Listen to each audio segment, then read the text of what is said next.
What's going on, everyone, and welcome into this edition of b-schaeff Daily. Brenden Schaeffer here with you. It is the early morning hours now of Saturday, September 7th, 2024. Was at Busch Stadium on Friday night. Cardinals lose to the Seattle Mariners. Another series opener that does not go the Cardinals' way. 6-1 Seattle as Eric Vetty got the start for the Cardinals. Did not get through the fifth inning, but pitched with what he had and was able to keep the Cardinals in this game. And then the bullpen got involved. Liberatore gave up a couple of runs. Kyle Leahy let things get away from him there in the ninth inning. Cardinals offensively didn't get much going in this one. Just the solo homer by Jordan Walker, which was at least a fun moment for the Cardinals to have today, as Randy Arozarena, the Mariners left fielder, did not move a muscle on the no-doubter off the bat of Jordan Walker. We've seen a couple of good swings like that from him recently, but otherwise, it's been rather lean for the Cardinals in terms of just getting that consistency offensively game to game. Look, they haven't lost a series, and this is still true as of this recording, since that Dodgers series about 3 weeks ago.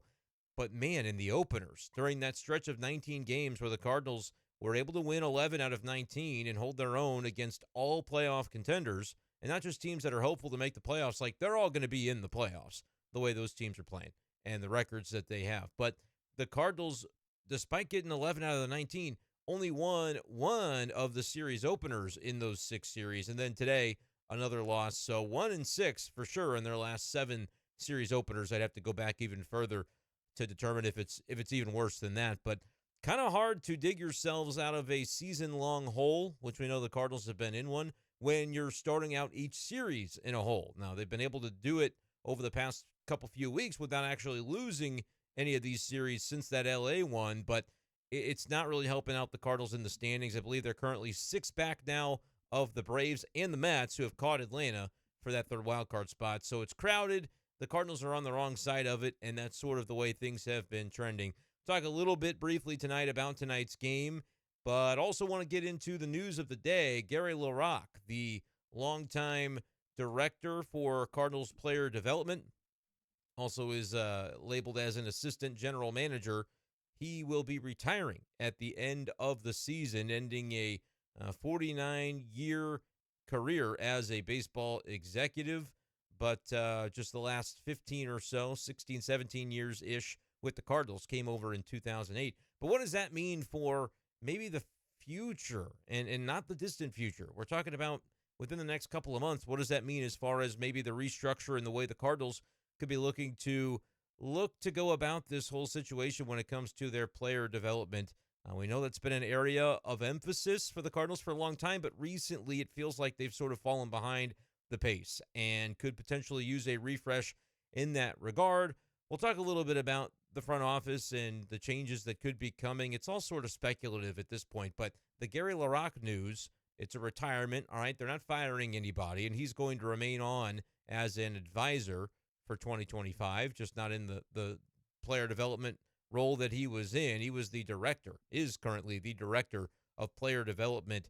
That role will cease for him at the end of the season. He'll retire from that and remain part of the organization as an advisor.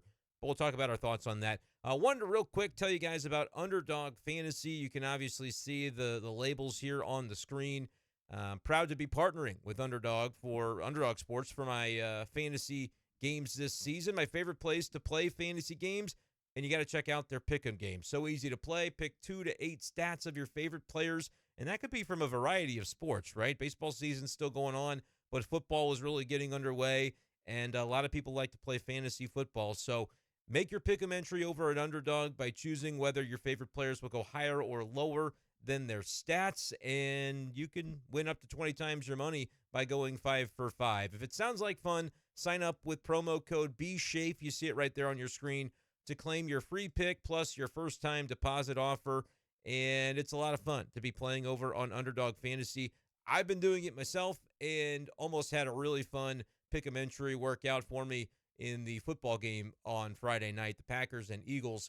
Josh Jacobs needed one more carry to get higher than his stat on rushing attempts, which I think was 16 and a half, and he ended up with 16. So close but no cigar on that one, but a lot of fun to make things interesting during football season. And they do. They have baseball, they have tennis, they have all sorts of things on Underdog Fantasy. I'm going to drop that promo code b-schaeff and the link in the description of this video if it's something you want to sign up and join.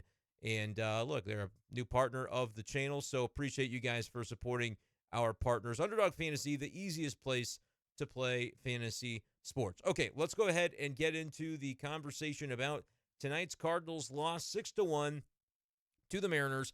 Look, this series was always going to be a tough one, even though the Mariners come in with basically the same record as the Cardinals. You look at that rotation, you can easily see why throughout the offseason when we were speculating, hey, would the Cardinals maybe make a trade for a starter, that we kept looking in the direction of the Seattle Mariners because their rotation is loaded and the Cardinals are going to get the brunt of it during this series. Bryce Miller, one of their young pitchers, was really good tonight against St. Louis, had 6 scoreless with 4 strikeouts, just 5 base runners allowed, a couple of walks and 3 hits for the Cardinals over 6 innings against Miller, who improved to 11-8 with a 3.18 ERA. It doesn't get any easier, though, from there. Logan Gilbert, I believe, is going on Saturday, and Sunday is supposed to be Luis Castillo. Cardinals will miss George Kirby. I mean, they've got at least 4 young studs in this rotation. It's a wonder that the Mariners are not able to find their way into the playoffs here, but they are now 72-70. They're not in the same league as the Cardinals, but a half game better than the Cardinals' record of 71-70. Mariners for a while were at the top of the AL West. The Astros came on strong as the Mariners faded, I should say, and they fired their manager too. So the Mariners are doing everything in their power to try to get back into it. But offense has sort of been the problem for Seattle, and yet it was not tonight against the Cardinals as the bullpen coughed up 5 runs. Liberatore gave up a couple in the 6th, and in the 9th inning, you had Kyle Leahy out there. It was a 3-1 downside game for the Cardinals at that time, but that's his role, right? I got some commentary on Twitter, folks going, well, why is Ollie leaving him in for as long as he does when the season's on the line? The season's on the line every day, but it's also not do or die. We know the state of things, and it's not pretty, and it's not trending in the right direction. But at the same time, I don't think Ollie Marmol can then just, well, yeah, we got to use Helsley to keep it within 2, or use, Kittredge.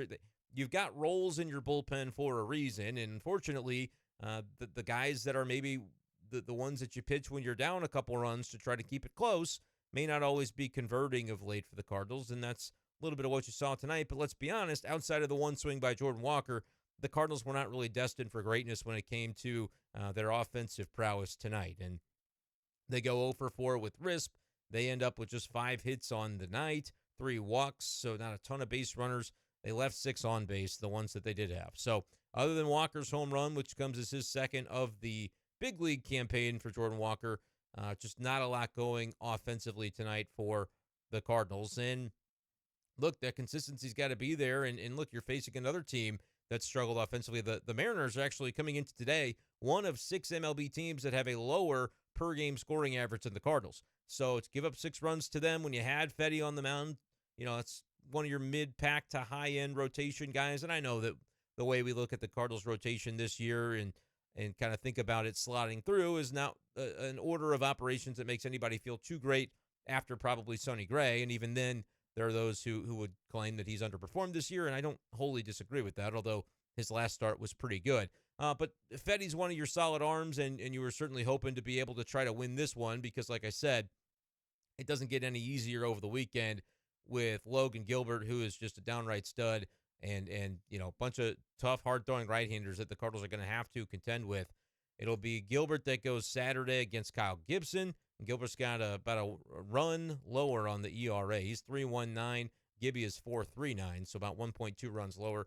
And then Castillo takes on Michaelis on Sunday afternoon. That's a day game. Saturday is a night game. Castillo, longtime MLB pitcher. You guys know him and remember him from his time with the Reds. He'll be a tough customer with a 3.60 ERA. So I would say each game of the series the Mariners would have had coming in the starting pitching advantage. That includes tonight, but Fedde was probably the best chance that you had. No Palante, no Sonny Gray in this series. Lance Lynn will come back into the rotation and make a start on Wednesday, I believe it was announced. Palante's staying in there for now. They're just kind of shuffling things up and pushing guys back. Matz will move back into a bullpen availability is the expectation at this point for the Cardinals. But yeah, you know what? We all know where they are, and I think the bottom line of it right now for the Cardinals is when you look at the stretch of 19 games against all playoff contenders, To go 11-8 was something that we said on the onset of that could very well happen. Cardinals tend to rise to the level of competition that they face, and then sometimes they fall to it as well when they're playing lesser teams. You can think like the Rockies, like the White Sox, that the Cardinals have struggled with a little bit when they faced them this year. And they did that. I mean, they played really good ball for the most part over that 19-game stretch. There were games within the stretch where you were real disappointed, but it never lingered. The Cardinals would come right back and have a good game the next day. To go 11-8 over that span, they began a game below 500. They, prior to tonight against the Mariners, rose up to 2 games above 500 in that span. But they also went from 4 games back to 5.5 back, and now they're 6 back of the wild card spot because teams ahead of them have been winning as well. And maybe they're playing a lesser portion of their schedule, but you don't get to control that. You can only control the things that you can do. And the Cardinals right now are staring at the Cubs, a game ahead of them, and then the Mets Braves are 6 games clear as New York has now won 8 in a row. They are serious about trying to make it happen. Diamondbacks are falling back to the pack a little bit, but still a game and a half up on the Braves and Mets, which means the Cardinals would need the Diamondbacks to truly, truly collapse. The Cardinals are 7.5 back of Arizona. The run came too late. I mean, that's certainly the way that it feels right now. The Cardinals, I'm not counting them out yet, but you've got them about 1% if you look at FanGraphs playoff odds. So it's very bleak at this point in time. But I'm not going to say, oh, they lost the series opener, so the season's over. No, but they're trending in a direction that, like, they can't lose series. And for every series you lose, you got to sweep one, and even that may not be enough. The Cardinals could, let's say they lose one game in each series between now and the end of the season. I think I counted it up tonight. That's going to get them to 86 wins. And it would also mean they're having to win on Saturday, Sunday. 86 and 76 would be that record if they win every series but don't sweep any between now and the end of the season. And what's going to happen? You're probably going to miss the playoffs by 1, 2, 3 games if that ends up being the case. Right now, the Braves and the Mets are on a pace of 88 wins and change. So, yeah, you can get to 86. You can win every series but not sweep any, and that's still probably not going to be enough. And why is that? Well, it's not because you're playing poorly right now necessarily. There's no spite in it, though. The games that you did before these count as well. They count toward the standings, and we can't forget them. We can't act like they didn't happen. So, Cardinals fans, let me know in the comments how you're feeling about things right now. As, look, I don't think the Cardinals are playing terribly. Tonight wasn't a great game. We'll see what they're able to muster over the weekend. I will say attendance was a little better tonight. It was a beautiful night at the ballpark. I was down there at Busch covering this one. I think 37,000 and change was the announced attendance. Obviously not that many butts in seats, but it did look a little more full than it had been. So there is that to consider. But I get it. We've talked about the various, folks, whether throwing Cardinals fans under the bus or at least talking about or admonishing the fan base for their attendance. It is what it is, man. I can't blame Cardinals fans, although I would say tonight Busch was a nice place to be. You just maybe didn't enjoy the outcome of the game. There were some Blues players in attendance. That was kind of cool. I think Jake Neighbors threw out a first pitch, so that's neat. But, yep, not a lot doing for the Cardinals tonight in a 6-1 loss to the M's. But let's go ahead and talk about this Gary LaRocque thing before we get out of here. And I know it's going to be a shorter B-Schaeff Daily. Let's be honest. Views are kind of down on the channel right now. And I knew if I didn't do one quick before going to bed, that over the weekend there might not be a whole lot of interest. So I want to make sure to get this out. And it's not something I can do all the time anymore is do these late night adventures with you guys. But I've been trying to be daily, and even if it's a shorter video, trying to still continue the podcast. So podcast is not going anywhere. Just trying to balance out work-life stuff a little bit more down the stretch of the season here. I'm almost looking forward to the off season because then we can go daily and talk about various topics that you guys want to talk about rather than still feeling like, we got to still lean in on what's going on with the season and are they going to make it? Are they not? And we all kind of feel like probably not, but the season's still going on. So we're going to pay attention to it and talk about what happens in these games to some extent. But let's talk about Gary LaRocque, right? We know that the Cardinals need a refresh. And this is not, I'm not going to pick on Gary LaRocque and say, oh, he's obviously lost his touch and he's terrible.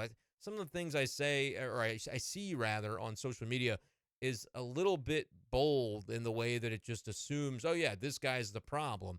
I think they need a refresh. And he is obviously the director of the player development department. That's his role. He oversees it. So certainly there's going to be some criticism and responsibility and accountability that would have to fall on his plate if things aren't going well in that department. But that being said, there are others involved in the staff, and I also think it's a collective organizational approach that's gotten and fallen behind.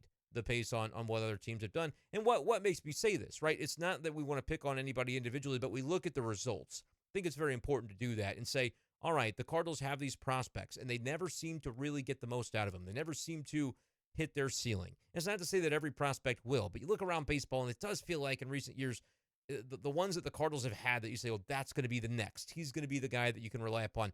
Those guys haven't really panned out as often for the Cardinals in recent years. And look, you can look to Dylan Carlson. You can look to a number of guys in recent years. Right now, Jordan Walker's kind of going through it. Nolan Gorman, we haven't seen the most of him just yet. So there are those examples of, man, it feels like we had this guy, and as the Cardinals, we didn't get the most out of him. That's sort of the way that I think a lot of the fans will be looking. Look, you can even say, like, all right, you develop a Lars Nootbaar, you get into the big leagues. Has he taken that next step yet? Have you seen that next step from many of your position players, in particular outfielders? And then on the pitching side, I think that might even be more glaring. Who's the last mainstay piece in your rotation that you have developed that was able to stick around and you saw the fruit of that labor over the course of years? Like, people would say, well, Jack Flaherty, and I would say even that is an example of not a failure, but a guy that, oh man, you're left wanting a little bit more, because you see what then he's able to go off and do after he leaves. It's like, why aren't the Cardinals getting the most out of the guys while they're here? I think, do they recognize a Randy Arozarena as a talent that could be a big league mainstay, or do they develop him and get him to that point? Do they get him on the cusp? Like, the Cardinals have been very good at getting guys on the cusp and then not really breaking through. They have the one or two good seasons. You think, oh, here it comes, and then it sort of fizzles from there, and that's been all too common of a trend. So the player development is absolutely a part of that, and with the news coming today, this was earlier Friday, that Gary LaRocque retiring out of that role as the director of player development and assistant general manager of the Cardinals. That's notable to me. The quote in the press release from the Cardinals from John Mozeliak, he says, on behalf of the entire St. Louis Cardinals organization, I'd like to congratulate Gary on his long and distinguished career in baseball. Gary's leadership and direction has made a tremendous impact on the Cardinals org, always striving to do what is best for our players and our staff to help make them the best at what they do, both on and off the field. Gary has not only been a great farm director for us, but he's also been a great friend to myself and many others. LaRocque, 71 years old, was awarded the George Kissel Award in 2018 for his efforts in player development as voted on by his Cardinals peers. Obviously, the name George Kissel means a lot to a lot of people within the Cardinals organization, so that's notable. Gary LaRocque has had a distinguished career, and there's no doubt about that, but I do think that it's just kind of time, right, for a refresh. And so this could pave that path for the opportunity to, whether it's still John Mozeliak in charge as the POBO for 2025, which we know it's been reported he's going to finish out his contract, and we totally agree and understand that. Like, maybe you don't agree out there in Cardinals land that you think DeWitt should fire him or whatever the case would be. From where I sit, this was always going to be the case. He was not going to be fired, and understanding the relationship that he has with ownership is why I would say that, and why I make that proclamation, and have been saying for months that that's sort of what you're looking at and what you're dealing with. Now, the extent to which he's still in charge, what's that going to look like? Well, we know one thing now. They're going to need a new director of player development, and that is a pretty big and notable role within the organization. Now, let's talk about how that pertains to Chaim Bloom, because a lot of our discussion about Chaim Bloom and his role within the organization and working on a special project, kind of auditing is the terminology I've used. I don't know if Mo would use that, but I'm simplifying the description of what it feels to me that he's doing based on what Mo has described about it. Is like he's going through the organization, and he's gone to the Dominican, and he's gone throughout the different levels of the minors and try to kind of get his bearings for what's going on and maybe where this organization could stand to see maybe a facelift in some of the areas of development that happen at those levels, whether that's, minor leagues or even, Dominican, Dominican school, summer league, the different things they have going on internationally. Like, you could go top to bottom and say, hey, what do we need? Is a refresh? What could this look like? Could Chaim Bloom just be the director of player development that takes over for Gary LaRocque and then can install maybe some staff and some different folks that can bring new ideas? Could that be the extent of it? And then John Mozeliak, what does that look like? Does he's still in for 2025? They have other ideas for who could take over as the GM or executive. I say GM. Gersh is the GM, but he's a GM for an organization that has a POBO installed. So that's not the same as another team that has a GM and that's their highest ranking official within their baseball ops department. Gersh is not that. So when I say I just don't know what title they would like to give to the replacement of Mozeliak. It could be president of baseball ops. It could be he's the general manager, and then there's a reshuffle beneath that position. We'll see. But the Chaim Bloom thing is interesting because a lot of the strength that he brings to the table, it feels like, has been his ability to develop, right? He wrote the book on it for the Tampa Bay Rays, like literally wrote the book on it. The Rays way is kind of, his baby that they installed, and he was a big part of that. So could he be a guy that maybe that's the role for him? Maybe that's not as intensive as just being the president of baseball operations and everything that comes along with that. Not to say it's not an intensive role to be the director of player development, but maybe it's more his wheelhouse. I'm not sure. I honestly am not sure exactly what that could play out to be, but I wouldn't close the book on that being a possibility if that's something Chaim Bloom wants. And I'm sure behind the scenes they already have an idea of what that's going to look like, and if he's going to have a larger role, what that will entail. But I wouldn't rule out that could be the answer for what he would bring to the table. But then you obviously would say, well, we kind of thought he was the incumbent to replace Mo. But if that's not the case, who will be? Is it a move that comes from within and is internal, which would make a lot of people maybe scratch their head to say, I might like to see more change and more kind of looking toward the future. But look, I mean, Mozeliak was technically internal when he replaced Walt Chockety, right? Like that, he was part of that front office. Could that still, and I say that because Mozeliak was very, very successful for a long time, regardless of what anybody might want to say about him now. He's had a long run of success here in St. Louis. So could there be ideas within that front office that's the person that needs to be elevated in conjunction with Chaim Bloom taking on, maybe more of a role on the developmental side? I don't know. I just think that we are going to see additional changes, and the Gary LaRocque news is the first kind of antenna that goes up to say, okay, like this isn't going to just be status quo anymore if the Cardinals don't get where they want to go. And honestly, results on the field don't matter anymore. Not to say they don't matter. It's not going to change their course. They could pull off 17 in a row like they did in 21. They still fired Mike Schill, didn't they? Right? Like they could pull off 17 in a row right now, and they're still going to make the same changes that they would make behind the scenes within the front office and maybe even within the coaching ranks, if such changes are to be made. So I don't think that the outcomes of these next 21 games or whatever's left is going to be what determines those moves that are more like large-scale, 10,000-foot view type of moves. I think those are happening regardless, and the first domino, perhaps, that falls is Gary LaRocque. And, it's with dignity. He's 71 years old. He's retiring from the role that he's in, and the Cardinals are thanking him for his service. But at the same time, this is an opportunity, I think, for them to move along in that regard. What it means for the rest of the front office, we don't know yet, but I bet within about 2 months we will. And so it's going to be a very interesting time period to see how much kind of moving and shaking is there in the front office this offseason versus is the big one to come actually next offseason, or is there a transitionary period where we do start to see, and maybe they announce, like, here's the plan, it's going to look like this for 24, 25, but then it's going to look like this beyond that. All of those things, I think, are on the table. So, Cardinals fans, let me know what you think about all of this that's going on. And real quick before we get out of here, if I'm able to figure this out, which I thought I'd be able to. Yeah, let's do it. Let's go real quick down on the farm. You'll be happy. No, let's see. I've never done it this way with video. Once more with feeling. Let's go down on the farm. It's time to go down on the farm. Brought to you by Hastings Layers Premium Eggs. You'll be happier than a jackass eating thistle. Huh? Hastings Layers Premium Eggs. I'll get it right. I'm going to get all the tech correct one of these days, but I kind of have a small operation here. So when I mess something up like that, it just stays in the video. Anyway, let's talk a little bit about the minor league affiliates tonight. Springfield, 11-7 with the win over the Naturals as they put up a ton of runs. Leadoff hitter Brian Torres went 5 for 5 for Springfield. 3 runs scored, 3 RBIs. Surely he homered. Nope, just a double. Nope, a triple, I should say, for Brian Torres. 5 for 5, pretty good. That'll raise his on base, there's OPS to 837 on the season, 333 average. Otherwise, just a good day offensively for the Springfield club. 13 hits and 6 walks. That'll do it with the runs that they were able to put together. And we'll check in on Memphis with an 8-3 win. Sajasi in that one went 1 for 3. Nolan Gorman was 2 for 4 with a home run. Koperniak homered. Fun day for the Memphis Redbirds as they beat the Omaha Storm Chasers. That is, of course, the Royals affiliate. 8-3 win for the Memphis Redbirds in that one. And Gorman now up to 788 on his Memphis OPS, so he's starting to come along a little bit there.